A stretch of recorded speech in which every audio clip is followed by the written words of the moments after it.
Assalamualaikum warahmatullahi wabarakatuh sa lahat ng mga kapatid sa pananampalatayang Islam at isang magandang araw rin po sa lahat ng ating mga nanood, Muslim man o hindi. Ngayon po ay pang-10 araw at welcome sa ating araw-araw na pagbabasa ng banal na Quran sa wikang Filipino. I-click niyo lamang po ang aking profile para sa mga naunang part ng ating pagbabasa. Ni-guide ko po kayong makibasa at magnilay kasama ko sa mga salita ni Allah na gabay para sa katauhan. Itutuloy po natin ngayon sa Surah Al-Baqarah pa rin, verse 181. A'udhu billahi minasyaitanir rajim. Bismillahirrahmanirrahim. Sino mang baguhin niya ang huling habilin na ito ng namatay, matapos na ito ay kanyang narinig, ang kasalanan dito ay doon lamang sa mga nagbago nito. Tunay na si Allah ay nakaririnig at nakaalam. Sino mang matakot na maaaring may pagkakamali o kaya pagkakasala sa naghabilin at ito ay itinama niya, ay walang pagkakasala sa kanya. Tunay na si Allah ay mapagpatawad at mahabagin. O mga nananampalataya, itinalaga sa inyo ang pag-aayuno, katulad ng kung paanong itinalaga ito sa mga nauna sa inyo, upang kayo nawa ay magkaroon ng takot kay Allah.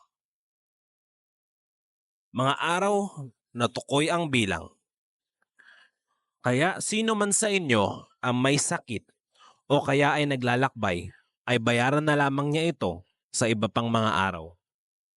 Para naman doon sa mga taong mahirap para sa kanila ang mag-ayuno, ay bayaran nila ito ng pagpapakain ng isang taong mahirap sa bawat araw na hindi niya mapag-ayunuhan. Sino mang magdadagdag pa ng voluntaryo ay mainam ito para sa kanya. Subalit, ang mag-ayuno ay pinakamainam para sa inyo kung inyo lamang nalalaman. Ang buwan ng Ramadan ay ang buwan na ibinabarito ang Quran, gabay para sa mga tao, malinaw na batayan mula sa patnubay at pamantayan. Sino mang makasaksi sa buwan na ito ay mag-ayuno. Sino mang may sakit o nasa paglalakbay ay bayaran niya ito sa iba pang mga araw. Si Allah ay nagnanais para sa inyo ng kadalian at hindi nagnanais para sa inyo ng paghihirap, upang makumpleto ninyo ang bilang ng mga araw at upang dakilain ninyo si Allah sa pagkakagabay niya sa inyo at upang kayo nawa ay maging mapagpasalamat. Kapag tinanong ka ng aking mga alipin tungkol sa akin, ay sabihin mo, O Muhammad, tunay na ako ay malapit. Ako ay tumutugon sa panalangin ng darasal kapag ako ay dinadasalan niya. Kaya marapat na tumugon sila sa akin at manampalataya sa akin upang sila nawa ay magabayan. Pinahintulutan para sa inyo sa gabi ng pag-aayuno na makipagtalik sa inyong mga asawang babae. Sila ay damit para sa inyo at kayo ay damit para sa kanila.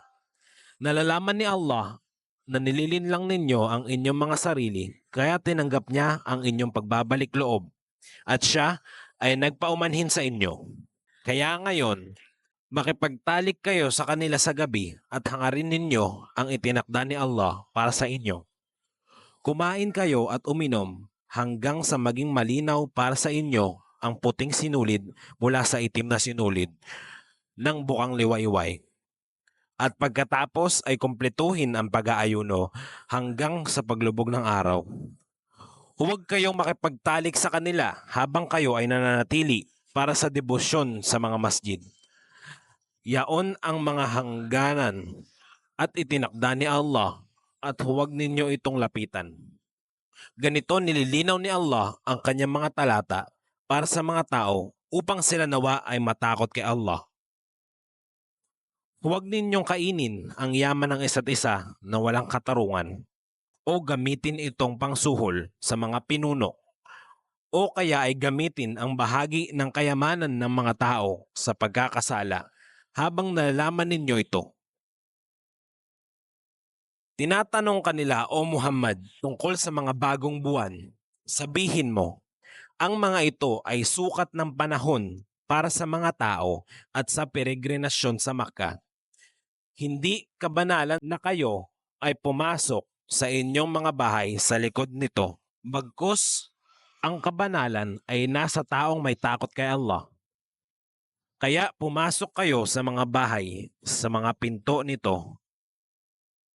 Katakutan ninyo si Allah upang kayo nawa ay magtagumpay.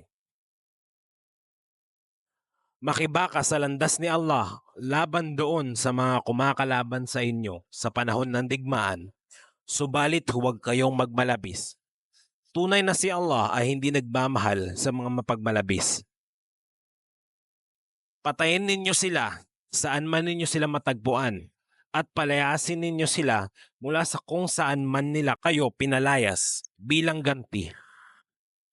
Sa mga panahon ng digmaan, ang panggugulo ay mas masahol pa sa pagpatay. Huwag ninyo silang labanan sa Masjidul Haram hanggang sa labanan nila kayo roon. Kung sila man ay lalaban sa inyo, ay patayin ninyo sila sa panahon ng digmaan. Yaon ang ganti sa mga hindi nananampalataya kapag nakasagupan ninyo sila sa digmaan. At kung sila ay titigil, tunay na si Allah ay mapagpatawad at mahabagin. Labanan ninyo sila hanggang sa wala ng pang-aapi sa relihiyon at ang pagsamba ay para lamang kay Allah. Kung sila ay titigil at maghangad ng kapayapaan, ay wala ng paglaban liban na lamang sa mga mapang-api.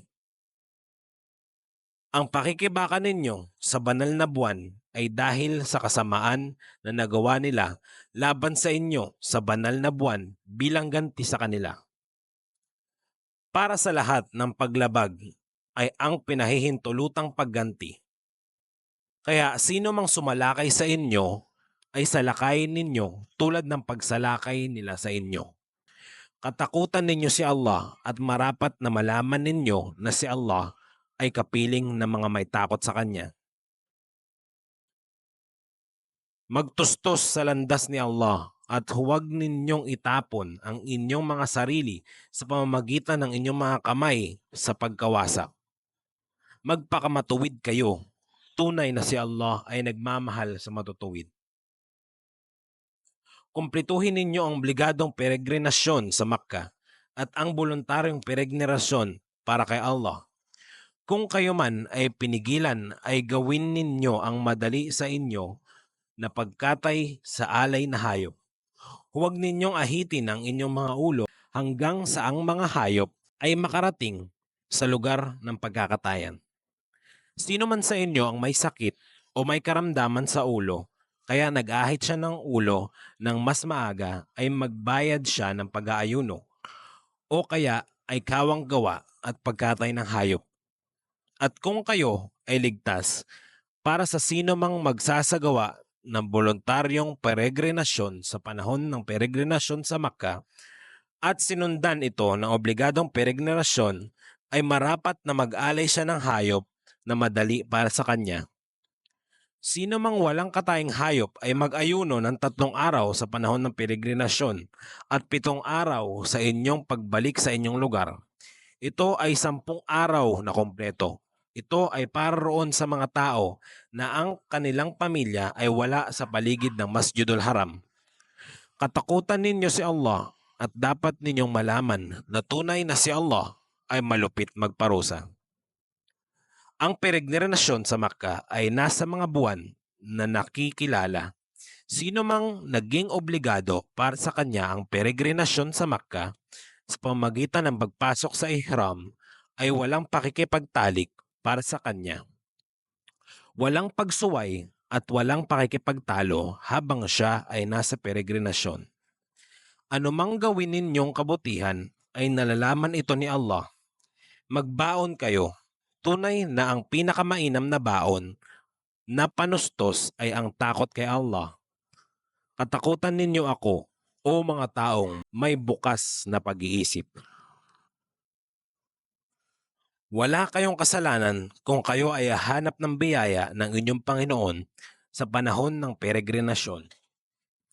Kapag lumisan kayo ng Arafah, ay alalahanin ninyo na si Allah sa Mash'arul Haram sa Muzdalifa, alalahanin ninyo siya tulad ng paggabay niya sa inyo na kayo noon ay kabilang sa mga ligaw.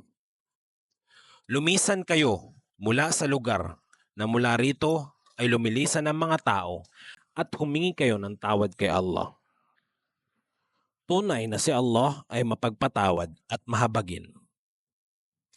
Kapag nakompleto na ninyo ang mga ritual ninyo, ay alalahanin ninyo si Allah tulad ng pag-aalala ninyo sa inyong mga ninuno o mas higit pang pag-aalaala.